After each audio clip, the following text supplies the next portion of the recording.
kwa shida zozote zile zinazowakabili. Msikubali hata siku moja kushawishiwa kuichoma nchi yenu wenyewe.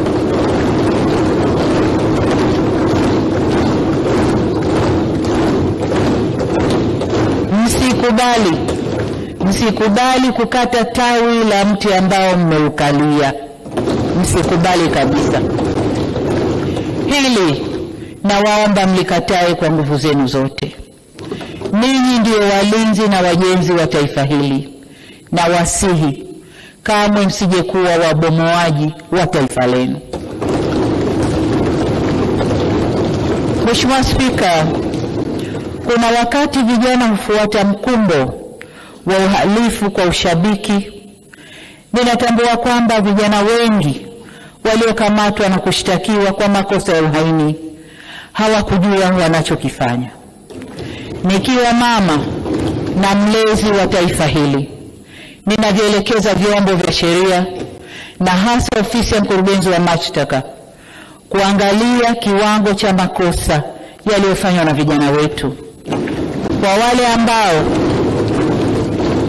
wale ambao wanaonekana walifuata mkumbo na hawakudhamiria kufanya uhalifu, wawafutie makosa yao.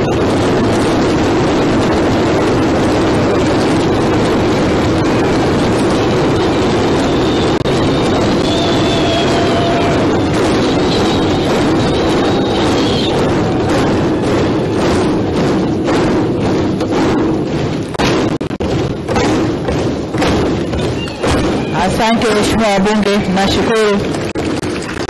Waheshimiwa wabunge, ukiangalia klipu zile za maandamano, unaona kabisa kuna vijana ambao waliingia kwa kufuata mkumbo. Wanaimba kwa kufuata ushabiki. Hawakuwa wanajua wanalolifanya.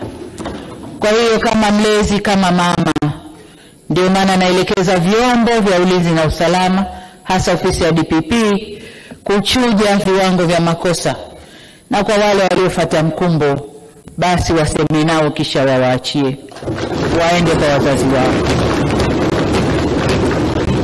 Natoa msamaha huo kwa sababu hata maneno ya Mwenyezi Mungu katika kitabu cha Luka sura 23 mstari wa 34 yanasema, na hapa nanukuu, Yesu akasema, Baba uwasamehe kwa kuwa hawajui watendalo.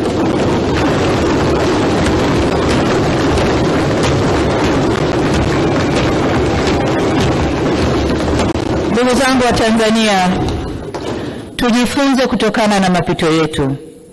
Hapana shaka kwamba Tanzania ni nchi inayofuata misingi ya kidemokrasia. Ila neno demokrasia kamili inaweza kutafsiriwa kwenye mitazamo tofauti. Haina formula moja. Kama taifa tunaendelea kujifunza na kujirekebisha. Hivyo basi sote kwa umoja wetu tunapaswa tuitumie fursa hii, tuendelee kujifunza, tujirekebishe na tukubaliane jinsi ya kuendesha nchi yetu kidemokrasia